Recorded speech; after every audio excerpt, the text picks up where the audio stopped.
Olá pessoal, sejam bem-vindos a mais uma videoaula da Já Passei Educação. Sou o professor Arnaldo e hoje a gente vai estudar um pouquinho sobre a autora Anna Taberovsky, no livro Reflexões sobre o Ensino da Leitura e da Escrita. Este livro, gente, Anna Taberovsky escreveu junto com a Beatriz Cardoso, que na verdade é um compêndio de vários textos, que foi publicada pela editora Vozes em 2000, tá certo? A Anna Taberovsky, gente, foi a parceira da Emília Ferreiro aí na escrita, né, da evolução da psicologia da língua escrita. Então vocês vão ver que, se vocês assistirem a aula lá da Emília Ferreiro, que muitas ideias da Anna Taberovsky aqui vão completar as ideias da Ferreiro, ou vão só ser as mesmas ideias, porque as duas pensaram a respeito disso. É claro que a Emília Ferreiro tem muito mais livros publicados, mas a Anna Taberovsky fala bastante sobre isso. É claro que tem um diferencial da Anna Taberovsky em outros conhecimentos que a gente vai ver daqui a pouquinho nos próximos slides, tá certo? Vamos lá? A base do livro, então, são os documentos baseados nas experiências desenvolvidas pelos professores da Escola Municipal Casa de Barcelona. Ou seja, Anna Taberovsky, depois que teve a experiência com a Emília Ferreiro, de estudar em escolas no México, na Argentina, etc., ela começou a fazer estudos específicos nessas escolas municipais aí, na Escola Municipal Casa de Barcelona, que fica na Espanha. Esses documentos, esses textos dela e da Beatriz, né, elas começaram então a elencar e aí fundamentaram ideias de outros autores, como por exemplo aqui no Brasil a Thelma Weiss. Thelma Weiss, essa é a autora que fundamentou, por exemplo, o programa Ler e Escrever do Estado de São Paulo, né, que já foi conhecido já como PROFA e de outros nomes. Mas agora, basicamente, o programa Ler e Escrever do Estado de São Paulo, que é baseado nas ideias da Thelma Weiss, em ideias que ela fundamentou enquanto ela fez pesquisas em várias instituições, creches, educação infantil, em escolas experimentais da USP, que fundamentou o programa. Então, o programa foi implementado em um material valiosíssimo de experiências que lá a Anna Taberovsky e a Beatriz Cardoso tiveram, que a Thelma vai poder colocar aqui em prática no Brasil, na década de 80, né, no final da década de 70, 80, no comecinho de 90, e fundamentou o Ler e Escrever.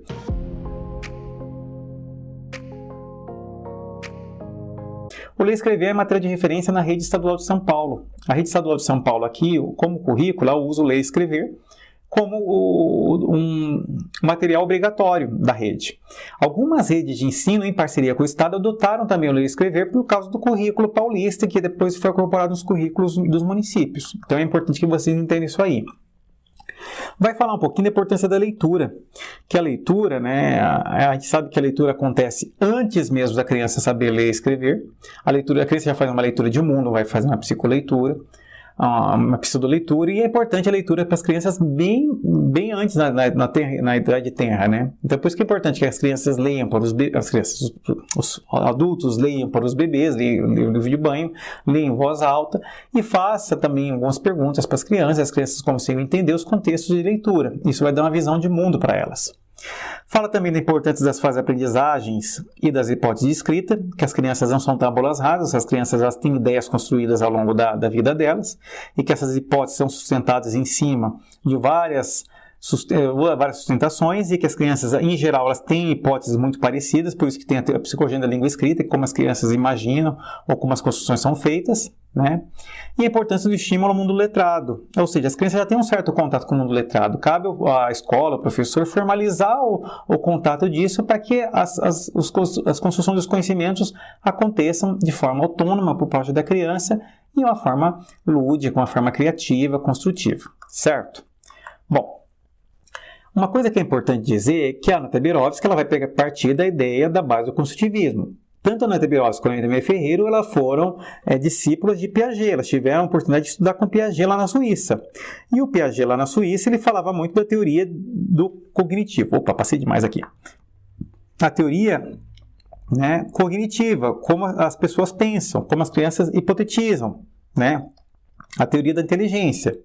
Então, a gente tem que perceber que na teoria da base do construtivismo não se ancora em atividades prévias ou pré-requisito, ou seja, a criança para aprender ela não precisa ter pré-requisito e nem ter atividade prévia, ou seja, não precisa nada preparatório para a criança aprender. Na verdade, a gente tem que entender, diagnosticar o que a criança já sabe, o que a criança já construiu e formalizar. Por quê? Porque as crianças elas sempre partem de ideias do senso comum, que é ideias que elas hipotetizaram, e essas ideias têm que ser submetidas, então, a experiências que façam que aqueles conhecimentos sejam transformados em conhecimentos historicamente construídos baseados na ciência. certo? Essas construções, para acontecer, eu preciso causar um desequilíbrio cognitivo. Que desequilíbrio é isso?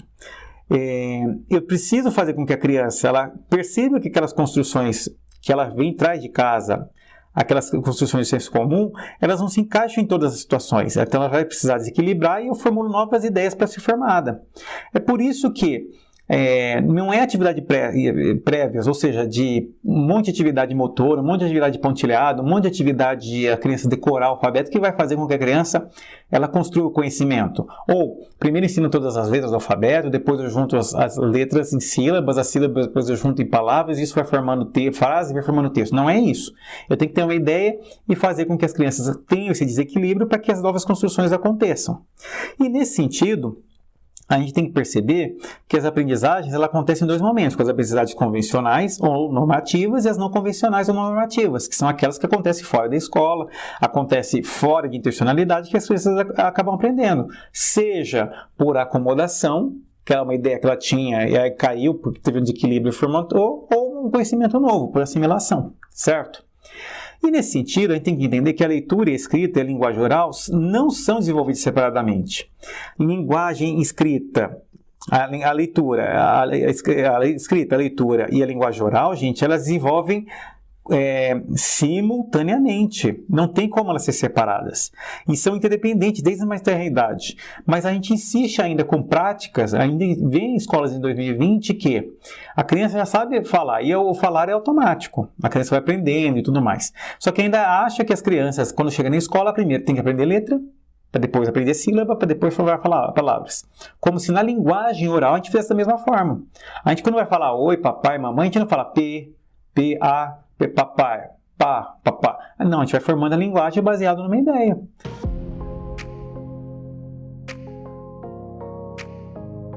Então é esse tipo de conceito que a gente tem que começar a perceber, que ambas, leitura, escrita e linguagem, acontecem ao mesmo tempo e da mesma maneira deveria ser feita na escola, ou seja, respeitando.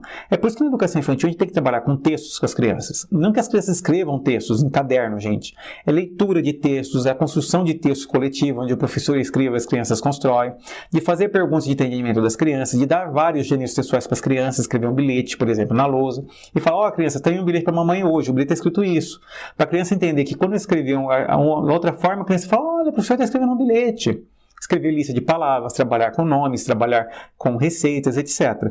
Isso vai dar uma série de pistas para as crianças construírem as ideias a respeito de como a leitura e a escrita são fundamentadas, certo? Outra coisa que é importante que ela fala é que a aquisição do conhecimento se baseia na atividade do sujeito em relação com o objeto de conhecimento. O objeto de conhecimento, lembra? A gente não usa mais o termo conteúdo, a gente usa como objeto de conhecimento. Por que objeto? Porque objeto a criança vê, sente, cheira, toca, coloca na boca. Então, da mesma forma que a criança toca um objeto novo quando ela constrói, é a mesma forma que ela vai ter nas outras coisas que ela vai se apropriar ao longo da vida dela. Então, o objeto é manipulado, não está pronto, ele tem que ser tocado, sentido, e percebido, visto como que é. Por exemplo, se eu falar para você, gente, vai lá no meu armário e pega um mandolim. Talvez algumas de vocês saibam o que é mandolim, outras pessoas não saibam. Então, quando a pessoa pega o mandolim, ela vai falar assim, mas como será que eu uso isso? O mandolim, gente, é um fatiador, tá certo? Então, quando a pessoa vê lá, fala, mas como que eu faço? É de direita para esquerda, de cima para baixo? Como que funciona? E se eu falar só mandolim, não adianta. Então, tem que experimentar, tocar, ver, observar, testar como funciona para poder realmente se apropriar de como aquilo realmente funciona, tá certo? Então, a aquisição do conhecimento se baseia na atividade do sujeito, ou seja, como o sujeito interage com o objeto do conhecimento. E demonstra que a criança, antes de chegar à escola, tem ideias, tem construções formadas lá, e faz hipóteses sobre o código escrito, descrevendo os estágios linguísticos que percorre até a aquisição da leitura escrita. Por isso que é tão importante na escola a gente fazer 3 tipos de avaliação, a diagnóstica, a formativa e a somativa. A diagnóstica vai nos sinalizar o que a criança já sabe, ou qual a ideia que ela já sabe, ou qual estrutura tem que fazer com que aconteça um conflito cognitivo. Por exemplo, a criança, talvez numa fase de idade, ela acha que todas as palavras se escrevem usando as letras do nome dela. Então você pede para ela escrever porco, ela vai escrever porco. Tá vendo que eu usei as mesmas letras do meu nome? Escreve então agora vaca. E a criança vai lá e escreve vaca. Ou seja, usou as mesmas letras do nome. Ou seja, na cabeça da criança, na hipótese que ela formou, o nome dela é importante. Todas as outras coisas são escritas com as mesmas letras do nome. Tem fase que a criança pode escrever porco, vaca, usando as mesmas letras, na mesma ordem. E aí cabe, por exemplo, ao professor, que é um bom mediador, falar: nossa, porco, você escreveu em cima o quê? Porco. E embaixo escreveu o quê? Vaca. Porco e vaca escreve da mesma forma? É assim que se escreve? Ou seja, o professor não vai dar resposta, vai fazer perguntas, para que o aluno comece a pensar: ué, será que é verdade? Se meu nome não é escrito da mesma maneira, não. Arnaldo se escreve assim. E aí, se eu escrevo porco assim, porco e vaca eu vou escrever da mesma maneira, e aí vai embutir na ideia da criança um conflito, e esse conflito que a criança vai resolver. E aí o próximo conflito vai ser esse aqui: a criança vai escrever dessa maneira, e a criança vai ter que usar aquelas letras de uma outra forma, de formar novas ideias a respeito disso. E isso são as hipóteses que a criança vai formando. Sobre o código escrito, descrevendo os estágios linguísticos que percorre até a aquisição da leitura escrita, surgindo do pré-silábico, que a gente sabe que tem a fase lá do icônico, né, ideográfico, que criança, por exemplo, você pede para escrever lá porco, ela vai desenhar o porco, né, ou ela vai fazer risquinhos simbolizando a leitura, até passar para a escrita mínima de letras, usando letras, que às vezes é a quantidade mínima de letras usando letras do nome. Depois, com variação sonora nenhuma. Daí a gente vai passar para o silábico e aí por diante. Mas a gente vai ver isso aqui nos próximos slides, não se preocupe. Outra coisa que ela vai falando é que a competência infantil da linguagem infantil versa a competência da leitura. Antes de ser leitura, as crianças podem desenvolver experiências sobre a linguagem escrita. Ou seja, o aluno ele tem que ser estimulado a ser um bom escritor, mesmo antes de saber escrever. E cabe ao professor ser o escriba das construções das crianças. Às vezes as crianças vão lá e desenham, e o professor tem que escrever o verso. O que você desenhou aqui, fulano? Ah, desenhei minha família. Ah, o que a sua família está fazendo? E escrever. E a criança vai observando o professor escrevendo e percebendo, e aí ele vai vendo a magnitude e vai ditando para o professor todas aquelas ideias e ampliando todo o vocabulário e o pensamento que tem a respeito. Ou seja, a criança ela pode se tornar escritora bem antes de desenvolver as capacidades leitoras, antes mesmo de saber isso.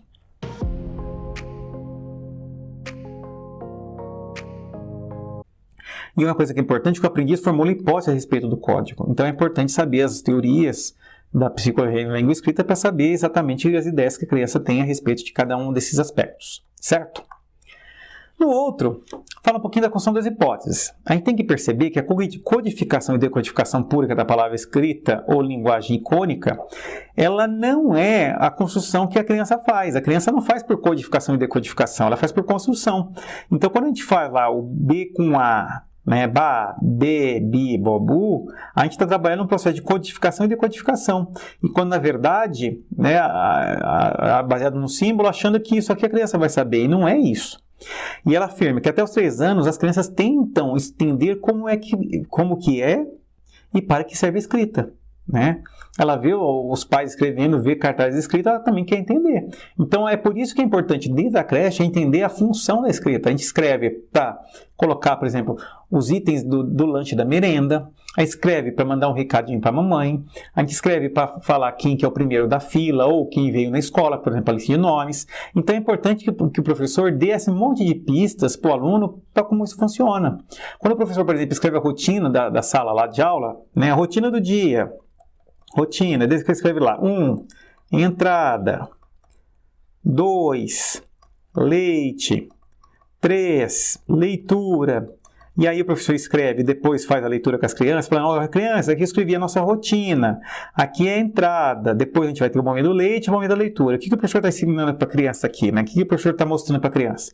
Que a leitura é da esquerda para a direita, de baixo para cima. Coisas que as crianças não sabem de cor. E as crianças precisam saber disso.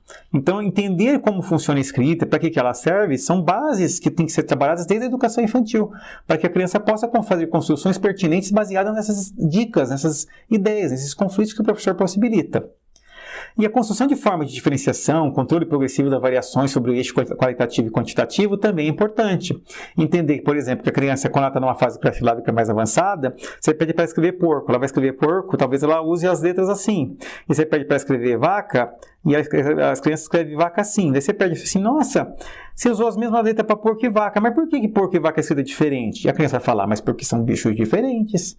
Ou quando você pede para escrever elefante e formiguinha, ela escreve elefante gigantesco e formiguinha pequena. E você pergunta: por que você escreveu o elefante tem tantas letras e a formiguinha tem poucas. Porque o elefante é maior que a formiguinha. Então você vê o eixo quantitativo e depois vai ver o eixo do qualitativo quando ela começa a selecionar as letras corretas ou letras mais próximas de uma realidade que ela já construiu, tá certo? Bom, a gente tem que entender que nessa construção de hipóteses a gente tem várias, né, ideias. Quando vocês assistirem a aula da Emília Ferreira, eu vou aprofundar mais lá nessas questões naquela videoaula, mas aqui pelo menos vai dar um embasamento claro para vocês entenderem as ideias principais dela, dessa autora, pelo menos que está aqui elencado. Lá no nível pré-silábico, a gente tem que entender que a gente tem dois níveis de pré-silábico: o pictórico, que vem de desenho de pictor, né, de desenho, e ideográfico. O pictor é quando eu falei para vocês, você pede para a criança escrever porco, a criança vai lá e desenha o porco, né, simbolizando. E o ideográfico é ideograma, como se fossem minhoquinhas, simbolizando ou tentando imitar a escrita. Esse é o primeiro nível, que algumas pessoas ainda insistem em falar que são garatujas, né? Que garatujas são formas de expressão de escrita de desenho, gente. Mas aí a autora realmente ela usa esse termo, pictórico e ideográfico. Ela não usa muito o termo garatuja, apesar de ser um nome apropriado quando a gente vai tratar isso aí em relação aos desenhos, tá certo? E na fase 2, ela escreve diversas letras para representar palavras e a ordem das letras não tem importância. Foi o que eu falei para vocês. Às vezes você pede para escrever porco ou vaca, ela escreve usando as mesmas letras do nome, sem uma quantidade mínima, escrevendo à torta e à direita. Às vezes escreve na mesma ordem, cabe ao professor fazer esse tipo de mediação. Ué, você escreveu porco aqui, vaca aqui, escreve com as mesmas letras, na mesma ordem? Ou coisas parecidas, ou fazer intervenções que façam que a criança coloque em jogo aquilo lá, causando desequilíbrio cognitivo na criança. Então, a pré-silábica tem essas características. É importante que o professor saiba intervir nisso. Importante, gente, se você faz a sondagem de leitura, a leitura de escrita com a criança, você faz a sondagem de escrita e você não toma a leitura, você está perdendo seu tempo. Você tem que pedir para a criança escrever. Escreve para mim porco. A criança vai lá e escreve porco. E aí você pede para a criança, lê para mim o que você escreveu. Vocês vão ver que tem criança, você vai pedir para a criança, lê para mim o que você escreveu, a criança vai olhar e falar assim, eu não sei o que eu escrevi. Mas o que eu pedi para você escrever? Não sei. Ela nem prestou atenção, ou seja, ela nem pensou no que está fazendo, ela está escrevendo aleatório. E quando o professor fala assim, lê para mim o que você escreveu, ele faz com que a criança fale, opa, peraí, eu tenho que prestar atenção no que eu estou escrevendo, tem uma intencionalidade. E aí quando a criança fala que não sabe, fala, tá bom, então agora você vai escrever para mim, porco. E a criança vai lá e escreve porco. Certo? Só que se o professor vê que a criança escreveu porco assim e fala para a criança e não faz nada, a criança não está pensando, não está refletindo sobre isso. E tem que falar para a criança, lê para mim o que você escreveu. E a criança lá, porco. Né? E aí o professor, lê para mim de novo, aponta com o dedinho, a criança lá, porco. Eu vou usar o pontinho aqui da minha caneta para simbolizar como a criança aponta o dedinho lá, porco. Ah, então está escrito porco aqui? Sim, está escrito porco. Então eu vou tampar as primeiras letrinhas, aí você tampa as primeiras letras, chega só o A. Lê só esse pedacinho da palavra porco para mim. A criança vai lá e vai falar daí você abre o L, porco. Ah, então o que está escrito nesses dois pedacinhos? Porco. E a hora que você destampa o restante das letras, você olha para a criança olha para você, a criança fala, ué, e essas outras letras? Você está causando um desequilíbrio na criança. A criança vai perceber que, quando ela escreve, tem alguma relação sonora que está envolvida ali que talvez ela não saiba. E é muito comum a criança, quando você pede para a criança escrever porco e ela começa a sinalizar, ela fala assim, ué, essas letras aqui, o que eu faço com essas letras? A criança vai ficar perdida. Algumas crianças vão entrar em conflito na mesma hora, e algumas vão até chorar, para vocês terem uma ideia, mas algumas vão falar, não tem. E se não tem, o que eu tenho que fazer? A própria criança vai pegar e vai apagar. E aí quando você pede para a criança ler para você de novo, lê para mim porque escreveu aqui, porco, você percebe que a criança ela ganhou a hipótese silábica, ela está usando uma letra para simbolizar cada som, cada fonema. E é importante que o professor faça isso constantemente.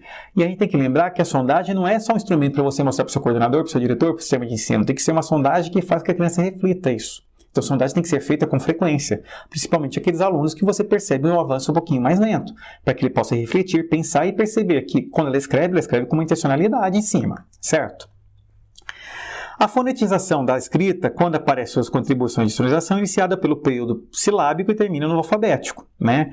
Então, muitas vezes você está ensinando lá, você começa pelos nomes, e pelos nomes você tem que entender que é muito mais fácil a criança entender que o A é o A do Arnaldo, o B que é o B do Bruno, o C que é o C do Carlos, que são coleguinhas que ele tem na sala, do que é o A do asno, o A da abelha, o B da baleia e o C do cachorro, que está lá às vezes no alfabeto. né? E você tem que entender que muitas vezes o professor coloca aquelas gravuras que ele acha que vai facilitar e não facilita em nada. Quando você coloca lá o alfabeto com essas gravuras, o A com a abelha, a B da baleia, o C do cachorro, todos eles sem escala, você pode induzir uma criança que não tem ainda essa a distinguir animais, que a abelha, a baleia e o cachorro são do mesmo tamanho. Ou vocês podem ver que às vezes no W, vocês colocam lá o wafer, e você fala para a criança, é o W do wafer. Olha para mim lá, olha lá. Esse W do que é? A criança vira para você, é o W da bolacha. Ou você coloca o kiwi embaixo do K, e a criança pergunta, que desenho está lá no kiwi, né? no K? A criança vai falar para você, limão.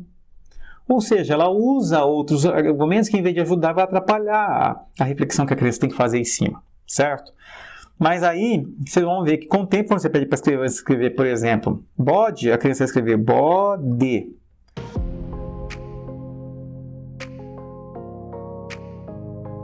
Ou às vezes até coloca uma outra letra aqui, porque tem a criança sempre, quando vai evoluir, ela sempre traz um resquício da fase anterior. Uma das resquícios da fase anterior do pré-silábico tem uma quantidade mínima de letra. Então, quando você pede para escrever bode, ela talvez vai falar para você bode, porque ela acha que para se escrever alguma coisa tem que ter no mínimo de 3 letras. E é importante o professor perguntar, lê para mim, bode, e essa letra? Para a criança perceber que isso aqui está mais, que essa quantidade mínima de letra é uma teoria que ela fundamentou, que ela hipotetizou, mas não tem fundamento nenhum, certo? É importante entender que essas contribuições da sonorização, da fonética, vai acontecer lá no silábico e vai terminar no alfabético, certo? E ela fala bastante disso no livro. No nível silábico alfabético, mistura a lógica da fase anterior, que é silábica, com a identificação de algumas sílabas. Então, por exemplo, no bode, ela pode escrever bode. Ou seja, ora ela escreve uma letra para simbolizar um fonema, ora ela escreve 2. Certo? Ela está numa fase de transição. E às vezes tem até um recheio gráfico aqui que acontece no pré-silábico. Aí você pede para a criança escrever bode, ela escreve bode. Ela sabe que o D não é só o E sozinha. E às vezes ela coloca uma letra qualquer. E daí você pede para a criança ler bode. Ela sabe que é 2 letras para simbolizar o D, só que ela não sabe que é o D e o E. Então, muitas vezes o professor, quando vê isso aqui, acha que a criança está regredindo para o pré-silábico, quando na verdade ela está usando aqui um artifício, né? Ou ela coloca uma outra letra aqui, que não tem nada a ver, ou coloca uma outra só para poder simbolizar. Ela sabe que são 2, mas não sabe quais são. É por isso que tem importância de tomar a leitura e registrar a leitura. Né? Como que a criança leu. Então, quando você pede para a criança aponta o dedinho e lê assim, você tem que marcar que a leitura foi feita assim. Quando ela você pediu para escrever bode, ela leu para você bode, você tem que ir lá, marcar os pontinhos para marcar como que ela leu. Se você for lá e escreveu bode, e ela lê bode, então você tem que marcar lá que ela leu dessa maneira. Isso é importante porque isso vai dar indício para o professor programar novas experiências, novas ideias para entender como a criança pensa a respeito disso. Tá certo? Mas dentro da educação infantil, a gente tem que entender que é importante que para a criança ter esse contato com a leitura escrita. E o professor ser mediador, para que a criança tenha construções, para que ela hipotetize em cima, para que esse caminho da linguagem escrita e leitura seja uma coisa consolidada. Não é à toa que o projeto Ler e Escrever trabalha uma série de textos. A criança é alfabetizada com textos o tempo todo. É claro que os textos são trabalhados todos dentro de uma sistemática, né? Trabalhados todas numa sequência didática, de um projeto que facilita o aprendizado da criança. Então, você vai trabalhar, por exemplo, só animais num bimestre, vai trabalhar projetos de ciências do outro, ou coisas do tipo. Tá certo? É importante entender que o professor nesse papel tem um papel de facilitador, mas de mediador, que ele vai pesquisar o que a criança sabe e mediar situações que façam com que a criança se aproprie, cause conflitos cognitivos às ideias das crianças para que elas façam apropriações mais adequadas. Quando o professor ele faz uma atividade com a criança e ele não intervém, ele está condenando aquela criança a continuar pensando daquela maneira que ela está pensando até então, que é baseado no conhecimento do senso comum. O professor tem que ter a responsabilidade de perceber que ele, como mediador, ele tem que perceber o que a criança sabe, o que ela já construiu e causar desequilíbrios na criança. Não falando que está errado, mas fazendo perguntas que levem a criança a pensar sobre aquela construção que ela não se sustenta, para ela formar novas construções. E é claro que o professor tem que ser a pessoa mais experiente e ter essa sensibilidade de perceber. Tá certo? Bom, pessoal, espero que vocês tenham entendido a visão dessa autora. Dá uma passadinha lá no videoaula da Emília Ferreira que vocês vão consolidar cada vez mais esse aprendizado, tá certo? Não esqueça que o resumo dessa videoaula também está lá na plataforma para vocês darem uma lida. E acima de tudo, gente, tenta ensinar isso para outras pessoas e coloque em prática aí na realidade de vocês. Vocês vão ver que é bem pertinente as ideias que estão sendo colocadas aqui, tá certo? Espero vocês numa próxima videoaula que vai se tratar de 2 questões específicas dessa autora, que aí caíram em outros concursos, que é importante que vocês treinem e potencializem e entendam aí como que pensa uma banca que prepara, que realiza um concurso público, tá certo? Fico por aqui, vejo vocês numa próxima. Até mais.